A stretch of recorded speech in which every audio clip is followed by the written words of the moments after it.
Man, JP, we missed our opportunity here. Yeah. Because this could have been our race to 20 game, and it should have been our race to 20 game. 0 for 2 now, unfortunately. We'll land one at some point. We were a week early. We were a week Maybe early. we're a week early for next week, and Arkansas Mississippi State will be a race to 20 for whatever reason. That would be. I think there'd have to be like 10 turnovers total Yeah. in that game. Yeah. You never know though. Number 15 Missouri goes on the road to number 10 Vanderbilt, where game day is, and it was basically race to 20, meaning it was a defensive slugfest. Scoring was at a premium. I believe it was 3-3 at halftime. Yes. Missouri does everything they can to win the game and everything they can to lose the game at the same time, meaning they outgain Vandy. They're in position to score numerous times. They miss a chip shot field goal. They don't convert the 4th and goal that Bo Prabula gets hurt on, and he leaves the game. And then technically your third-string quarterback has to come in and play. Yeah. And then you throw the Hail Mary, and it's complete, but it's at the half-yard line. Yeah. Yeah. And so you lose by 7. Heartbreaking for Missouri. Drinkwitz is still kind of looking for that massive win. These past couple years, he not been able to get the job done. Y'all thoughts in this game, though? Sanders, unless you want to go first. No, once again, I don't get to watch a lot of the games when I work Okay. on Saturday. Yeah, so this was right in your time slot, too. Yes, so. it was. This was during the state game. But just reading the drive chart is hilarious. This is the drive chart for both teams combined. So this is just the total drive chart. The first 6 drives are punts. Back-to-back field goals, which is hilarious. Yep. Punt. End of half. That's the first half right there. The second half, interception. Missouri turns it over on downs with goal to go. Punt. Miss field goal. And then one play, 80 yards, touchdown. Then we have an extended drive of 12 plays, 75 yards, touchdown to respond to that touchdown. Punt, fumble, 9 plays, 44 yards, touchdown, 13 plays, 74 yards, end of game.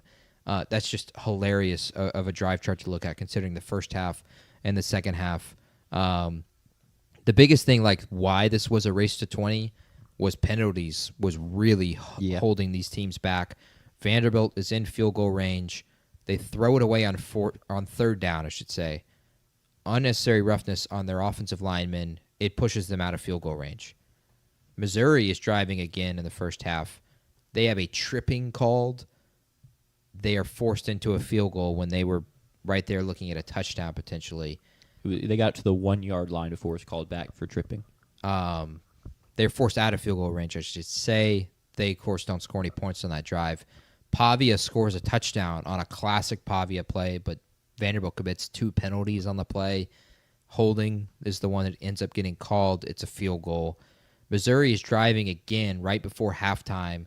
They have holding on a 3rd and 4 after Bo Prabula picks up a first down, and they don't get any points. And we get into the second half. The penalties really hold the teams back in the first half. For me, the turning point in the game is Missouri's third quarter, and this is Missouri's entire third quarter. Pavia throws the pick on the tipped interception, hands you excellent field position in a tie 3-3 ball game. 2nd and goal from the 3. You have Bo Prabula, Ahmad Hardy, and you don't score a single point. Insane. Bo gets hurt, of course, on the 4th down carry. An insanely dirty play. You don't grab people's feet and then hold on to them. Somehow Bo might have a chance to return this season. It was ugly, so ugly. 100%. It's stunned when I saw that nothing's broken or snapped. Yeah. Or he doesn't need surgery. Maybe he's just got a young body like that. Jalen Williams of the Oklahoma City Thunder surprises me like that, where he just takes falls and then somehow gets up and is cooking 5 minutes later. I don't expect the same from Bo, but we hope he gets well soon. I, of course, hope he gets well soon. He's on my fantasy team, and I love Bo as a former Penn Stater. Continue, though, in the third quarter. They get a big stop, convert a 4th down. They get the big stop post. They get a 3-and-out post their failure to score from 2nd and goal from the 3. They convert a 4th down on the drive with the backup quarterback, one of his 3 4th down conversions in the second half, which insane for the backup. And doink a field goal. It was, again, another candidate for the loudest doink ever. And then the very next play, 1 play, 80 yards, touchdown for Vanderbilt. That's how the third quarter went for them. Yep. And that was the turning point in the entire game.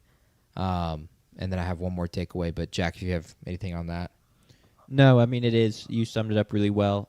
It's crazy that Vandy just has a knack for the big run play. They're like guaranteed one just massive explosive rushing touchdown a game, and it essentially won them this game the way it went down and where it was in that game.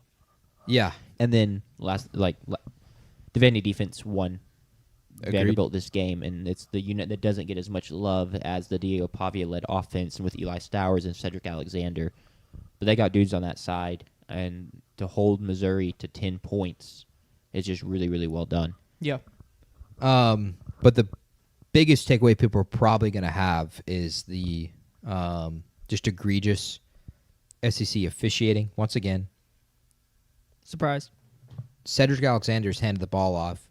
He is stopped short. He is clearly down. Clearly down. Missouri defender rips the ball out, gets the ball, runs down and scores a touchdown. And they call that a touchdown on the field for zero reason whatsoever. And so now that instills all of this belief and hope in the Missouri sideline, who had just lost their quarterback.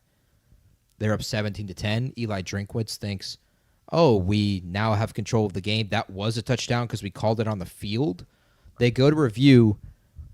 Honestly, overturning it is correct because he was clearly down.